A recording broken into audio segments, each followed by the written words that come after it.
はい、どうも皆さんこんにちは。坊主でございます。セカンドチャンネルです。ご覧いただきありがとうございます。今日なんですけれども、ちょっと断酒レポートはお休みいたしまして、私が最近取り入れた生活習慣、細々としたものなんですけど、バーッと紹介していけたらと思います。すごいちっちゃいことなんで、参考程度にガーッと聞き流していただいて、取り入れそうなものがあったら、ご参考になればと思いますので、どうぞお付き合いくださいませ。はい、1個目なんですけれども、朝の運動のタイミングをちょっと変えました。というのも、私大体7時ぐらいに起きてコーヒー飲んで、朝食も食べて、ちょっと体が起きるまで、カフェインが効いてくるまで、ちょっとダラダラして、大体8時半ぐらいから外に出て、45分ないしは1時間ぐらい、外に出て散歩ないしはランニングをやっているのが、日常化してたんですけれども、徐々にこのコーヒー飲んでる時間とかで SNS とか見ちゃってダラダラしてるなって感じ始めてきていて、仕事の時間から逆算するとランニングから戻ってきて、昼食食べてシャワー浴びてて結構せわしないスケジュールになっていて、たまに YouTube の編集だとか自分のプロジェクトの時間とか取れなくなってきてるなと感じていて、このダラダラしてる時間長いなと感じ始めていたので、なんかできないかなと思ったんですけれども、私のすごいお気に入りのコメディアンのトム・セグラって人がいるんですけども、その人のポッドキャスト聞いてて、その人は結構運動に目覚めて、昔すごい太ってたんですけど、最近もうかなりハードコアに運動やってる人なんですけれども、その人がもう起きた瞬間にコーヒーも飲まずにすぐウォークアウトに突入する。それのベネフィットについてもちょこっと触れてたと思うんですけど、あんま覚えてなくて、ちゃんとベネフィットを調べろって感じなんですけど、でも私は朝の光を浴びることが運動云々よりも目的ですので、外に出る時間は早ければ早いほどいいだろうなと私は感じていたので、最近は起きた瞬間にコーヒーも飲まず、もちろん朝食も取らず、夜は汗かいてるので、その分の水分補給としてお水を1杯だけ飲んで、そこを外出て、そこからもう45分間ぐらいの散歩を始めることを最近やっていて、最初は走ろうかなと思ったんですけども、走るともうバテバテになって結構辛くなってきたので、もうじゃあもう散歩に切り替えようと。私の目的は太陽の光を浴びることなので、散歩でいいべと。途中コンビニに寄ってコーヒー飲みながらテクテクテクテク最近歩いていて、これがねめちゃくちゃいいんですよ。っていうのも、もちろん朝の光を浴びるっていうのもすごい気持ちがいいんですけど、その後の、ちょっと汚い話になりますけども、便通がめちゃくちゃ良くなるんですよ。2割増しぐらいですごいいいのが、出ると言いますか。なんでだろうなと思ったんですけど、今までだったら走る前ぐらいのそのダラダラしてる1時間半ぐらいにコーヒー飲んで朝食食べてたら、そのうちその便意が来てトイレ行ってたんですけど、朝起き抜きにもう速攻外出て45分ぐらい散歩して帰ってきたぐらいでちょうど便意が来るんですけれども、多分その45分の散歩の時間で朝の光も浴びている、かつ体を動かしてるっていうことで、臓器がね働き始めてるんじゃないかと思うんですよね。いろいろも大腸小腸胃とか何でもそうですけど、活動を始めていて、その45分の散歩を終えた時にちょうどもう準備運動 OK みたいな感じでトイレ行って、もう本当に体感的には2割増しぐらいの非常によろしいものが出ると。それが朝起きた瞬間に外出て散歩することの最大の利点だなと思っていて、でそれを体感してからは、土砂降りじゃない限りは外に出てもう散歩し始めることが結構最近の習慣になっていますので、私そもそも便秘とかじゃないんですけど、もともと便通はいい方なんですけれども、それでも如実に2割増しぐらいで便通が良くなったので、もし腸内環境系とかで悩んでる方がいたら、朝の散歩を試してみて、果たしてどうなるかっていうのをやってほしくて、なので最近のちょっと変えた朝の習慣といえば、朝の散歩のタイミング、もう起きてすぐ外に出て散歩しちゃう。これで目も覚めて、で帰ってきたらまだ全然時間あって、コーヒー飲んで朝食食べて、で YouTube の編集とかこうやって撮影して、で昼食食べてシャワー浴びて仕事に行くみたいなリズムが非常に今いい感じで回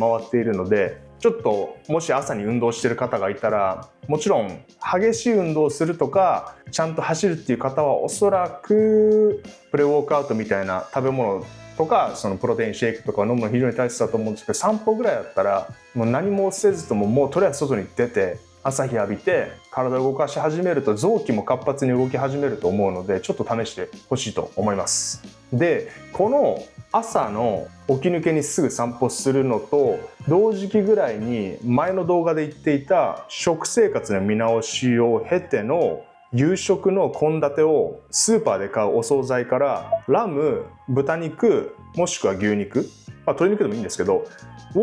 の生肉を買ってステーキみたいな感じに焼肉にして塩コショウで食べてるんですけども、それの付け合わせとしてアボカドも私1日1個食べるようになって、夕食に。でこのアボカドも食物繊維豊富で、おそらくこれも便通の良さに通じてるんじゃないかなと思っていて、それを同時期にちょうど始めたので体感的には2割増し、すごい気持ちいい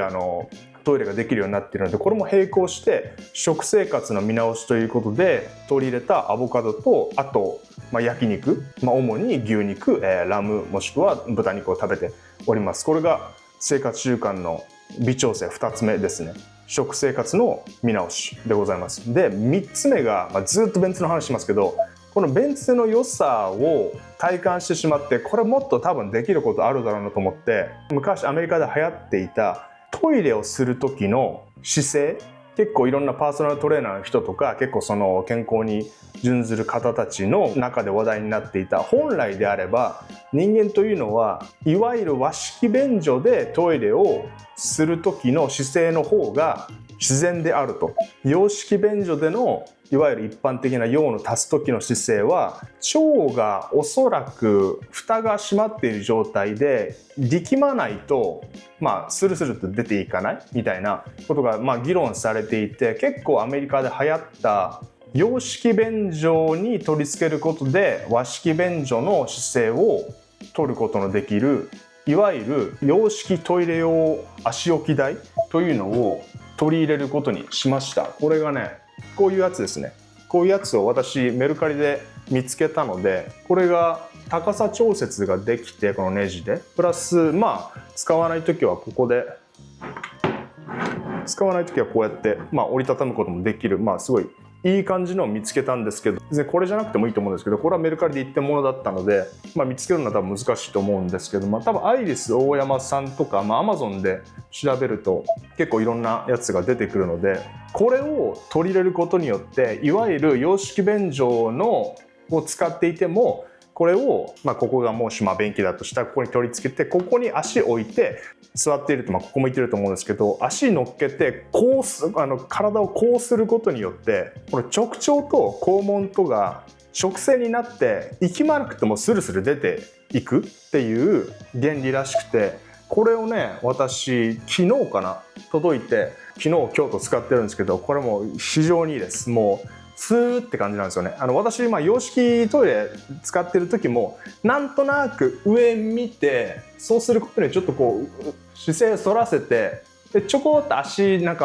つま先立ちみたいなことしてたら結構そういう姿勢作れるんですけど、せっかくなんでもうさらなる便通の良さを体感したいということで、最近私これを買いました。これが3つ目ですね。洋式トイレ用足置き台、これを使うことによってもうさらなる便通の良さを達成したいと思います。これは今のところ体感まだ2日目ぐらいですけど、非常によろしいです。アイリス大山さんから出してるっぽいので、そのリンクも概要欄に貼っておきたいと思いますので、もし興味のある方がいたらいろいろとググってディグってみてください。非常におすすめでございます。便通の良さで、いわゆるその宿便とかなんやらかんやら、私宿便らしきもの出たことないんですけど、日頃のちょっとずつでもこういういいサイクルができればいいなと思って取り入れております。便通で大変申し訳ないんですけども、これが3つ目でございます。で最後にめっちゃちっちゃいことなんですけど、私結構自炊するんですけど、その時の保存容器をずっとプラスチック使ってたんですけど、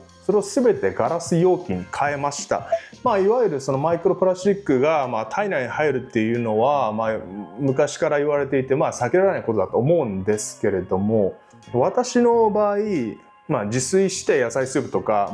ご飯とか食べたい時に今までプラスチックのものに入れて保存したんですけど、私の家電子レンジがないので、温める時って特に昼食の時ってでっかいフライパンに水溜めて、それお湯を沸かして、で例えばご飯を温める時だと、そのご飯が入ってるタッパーをそのフライパンに入れて、でかつ卵もそこに入れてゆで卵作っちゃって、プラス私豆腐食べるんですけど、豆腐のその半丁を容器から出して、それをボチャンと入れて、大きいフライパンの中に豆腐、卵2つプラスプラスチック容器に入ったご飯をグツグツ煮立ててたんですよ。グラグラ煮立ってるお湯を見て、なんかこのプラスチックをグラグラ煮て、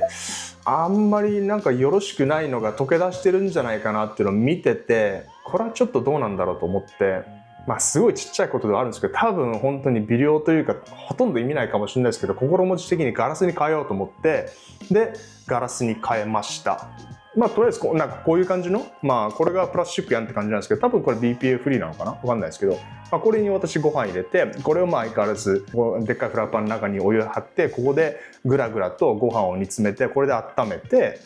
で作った野菜スープとかはこのガラス容器に入れて保存しております。もうマイクロプラスチックはもう体に入っちゃうんで、そんなに効果ないかもしれないですけど、心持ち程度なものですけど、ちょっとそういうところで変えていければなと思って変えました。なので4つですね。3つに関しては便通の改善、朝起きた瞬間にもう外出ちゃって45分ぐらい歩いて体を目覚めさせる、かついい太陽の光を浴びてビタミン D を体内で生成させる。でもう一つが食生活の見直しによって夕食に良質なお肉とアボカドを取り入れる。で最後に洋式便所で和式用トイレの姿勢が取れる足置き台を取り入れる。この3つで